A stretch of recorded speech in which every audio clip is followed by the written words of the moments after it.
Sophie Durocher. Tout un spectacle radiophonique. Bonjour tout le monde, j'espère que vous allez bien. Quel plaisir de vous retrouver. Je regardais le calendrier et je me suis dit, je vais commencer à compter le nombre de semaines depuis que j'ai quitté Cube Radio, depuis qu'on a tous quitté Cube Radio pour l'été. Ça fait 11 semaines, les amis. Ça, c'est de la vacance. Je suis un peu déstabilisée. Je me dis, tiens, il y a un micro, qu'est-ce que je fais? Ah ben oui, je parle dedans. J'ai des petits boutons, il faut que j'appuie sur les boutons. Non, c'est une blague. Évidemment, c'est comme le vélo, hein, ça revient automatiquement. Un plaisir vraiment de vous retrouver après cet été haut en émotion. D'autant plus que l'émission reprend et qu'il y a plein de nouveaux collaborateurs. J'ai très hâte que vous les entendiez, que vous entendiez leurs opinions, parce que c'est ça la force de Cube Radio, c'est des gens qui ont des opinions, qui n'ont pas peur de débattre, qui n'ont pas peur de dire le fond de leurs pensées, des gens qui ont du front tout le tour de la tête. Alors, cette saison, je vais avoir Jean-François Baril qui va être avec moi tous les jours. Jean-François Baril qui avait été vraiment un coup de cœur de Cube Radio cet été. Donc, je suis très chanceuse de l'avoir avec moi. Bon, je vais le partager avec d'autres émissions, mais je vais l'avoir avec moi tous les jours. Tous les lundis, je vais avoir la visite d'Isabelle Huot. On va parler de toutes sortes de choses, de toutes sortes de sujets reliés à l'alimentation, ou peut-être pas, parce que c'est une femme d'opinion aussi, Isabelle. Normand Lester va être avec moi chaque semaine. Karine Gagnon du Journal de Québec. Christian Rioux, qui est le correspondant du Devoir à Paris, va être avec moi aussi 4 jours par semaine. Bref, que des belles rencontres. Et comme je vous le disais, moi, j'aime ça, les gens d'opinion. C'est pour ça que quand j'ai vu la controverse au cours des derniers jours autour de Mix Martin, donc cette professeure non-binaire qui demande aux élèves, aux étudiants, de l'appeler Mix Martin au lieu de Madame Martin ou Monsieur Martin, je me suis dit, Michel Blanc, je l'aime, hein? Puis c'est une femme d'opinion. Fait qu'elle doit bien avoir une opinion là-dessus. Michel Blanc, vous connaissez bien sûr comme conférencière. Elle est aussi chargée de cours et elle nous joint en direct de chez elle. Bonjour, Michel. Bonjour. Michel, qu'est-ce que tu penses de ça quand on parle de personnes non-binaires et qu'il y a des gens qui sont en train de faire des crises de convulsions parce qu'il y a une professeure qui demande qu'on l'appelle Mix au lieu de Madame? Tu réagis comment quand tu lis ça dans les journaux? Moi, première réaction, je pensais que c'était une blague. Ah oui? Puis je me suis dit, j'avais jamais entendu parler de ça, puis ça fait quand même 20 ans que j'ai changé de sexe, presque 20 ans. Et là, quand j'ai fouillé un peu, OK, MX, il semble que ça existe. D'ailleurs, on peut mettre le X sur son passeport plutôt que féminin ou masculin. Par contre, on nous avertit aussi que ça se pourrait qu'on te revire de bord dans certains pays parce que les autres ne reconnaissent pas le X. Oui. Alors, tu as le droit de choisir le sexe X, mais ça se pourrait que bien des pays du monde ne t'acceptent pas à l'entrée et ils disent « retourne chez vous ouais. ». J'ai fait un peu de lecture, j'ai fouillé un peu. Et moi, quand j'ai changé de sexe, je n'avais pas le choix de changer de sexe. Okay? Ou j'étais en dépression sévère le reste de mes jours, ou je changeais de sexe, c'était ça le choix. Puis, à mon époque, je ne savais pas qu'il existait la théorie du genre. Ouais. Ça existait, mais moi, je n'avais pas entendu parler. Alors, j'ai lu un peu là-dessus. Puis, évidemment, la théorie du genre, c'est très, très controversé parce que plusieurs des études dites scientifiques se sont révélées absolument pas scientifiques. Alors, c'est une théorie qui a un petit peu de l'eau dans la cale et qui flotte pas, comme on devrait dire, très, très scientifiquement. Maintenant, ce qui est un petit peu malheureux, c'est que ça a aussi été hijacké par ce qu'on appelle les woke, qui ont décidé qu'ils parlaient au nom de tous les groupes minoritaires imaginables, que ce soit les groupes identitaires, que ce soit les groupes de différentes origines. Puis là, alors qu'ils ne sont pas vraiment nécessairement membres de ces minorités-là.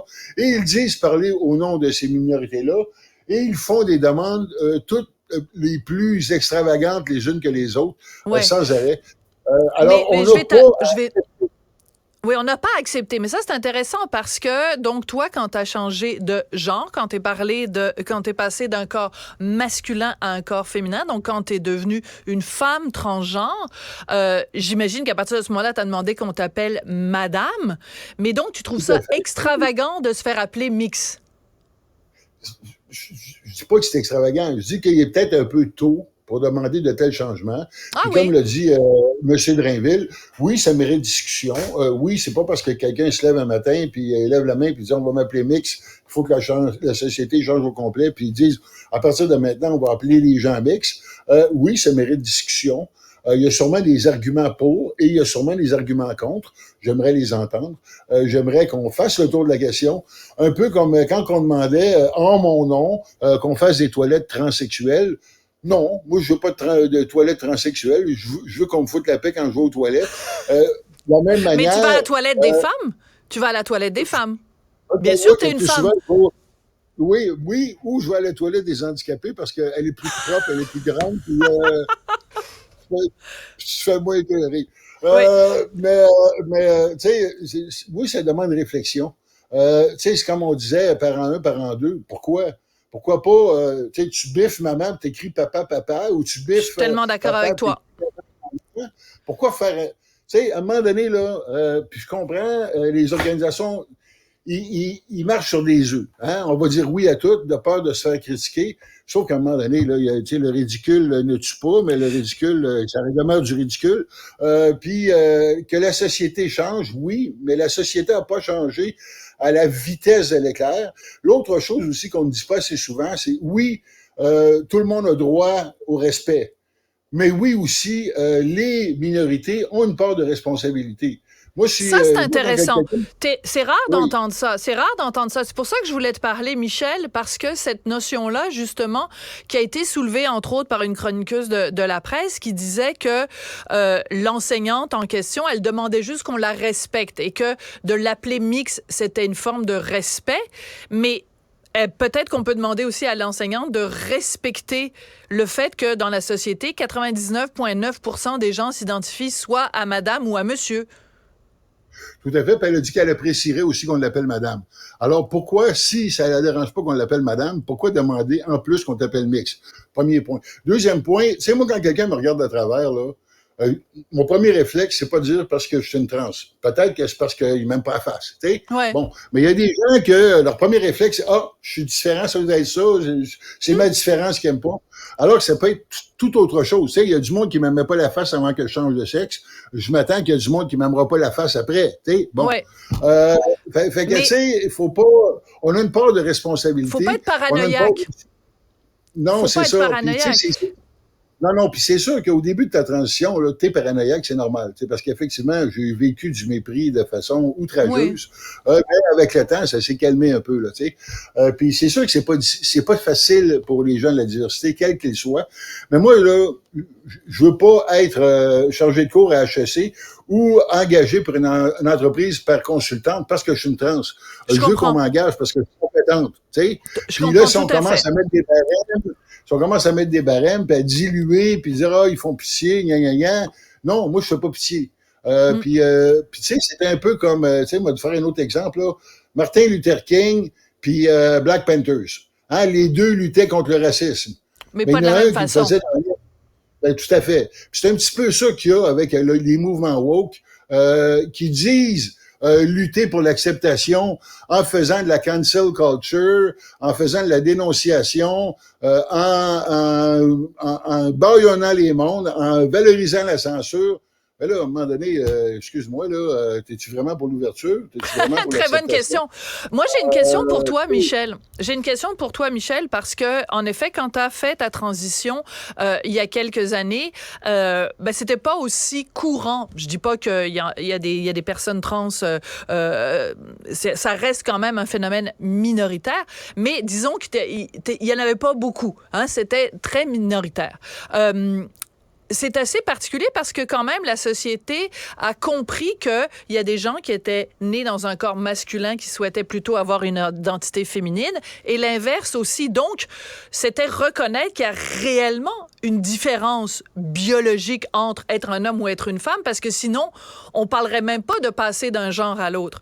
Et donc, il faut aussi comprendre que la société a peut-être une étape à passer quand on nous dit en même temps, il y a des gens qui veulent passer d'un genre à l'autre, et en même temps, il y a des gens qui disent, ben non, c'est une construction sociale. La théorie du genre, c'est ça, c'est de dire, le genre est une construction sociale. Il n'y en a pas de différence entre les hommes ou les femmes. Vous pouvez vous réveiller le lundi, vous sentir comme une femme, le mercredi, vous sentir comme un homme, et le jeudi, dire, je suis non-binaire. C'est une évolution quand même par rapport à ce qu'il y avait avant. En même temps, tu sais, ce qu'on pourrait appeler, là, puis les Amérindiens, c'est bien ce qu'ils disaient, ils appelaient ça les deux esprits. Deux esprits. Ça, c'était un gros paquet où tout était dedans. Tu avais les trans, tu avais les gays, tu avais les lesbiennes, tu avais les non-binaires, whatever, c'est les deux esprits. Okay? Bon, c'est vieux comme le monde. Oui. Par contre, ce qui est malheureux, c'est que pour les débats qui sont fondamentaux, les débats de droits humains associés aux minorités, qu'elles soient culturelles ou qu'elles soient sexuelles, là, tout d'un coup, c'est devenu politisé. C'est devenu politisé par la gauche, puis c'est devenu une arme de revendication des woke. Puis moi, personnellement, ça me fait chier. Bon, parce que c'est écoute, j'adore ça. Ça me fait chier. Ce sera la phrase pour terminer ton intervention d'aujourd'hui. J'adore ça. J'aime ton franc-parler, ma belle Michel. Ça a été un plaisir de te parler. Très intéressant comme réflexion. J'aime ça quand tu remets les pendules à l'heure. Et merci beaucoup d'avoir été là. Je rappelle que tu es conférencière et chargée de cours, Michel Blanc. Une pionnière quand même. Hein? Tu as été une des premières à parler des personnes transgenres et ça prenait du courage. Ça prenait des couilles à l'époque. Disons-le. Merci, Michel. Bye-bye. Elle est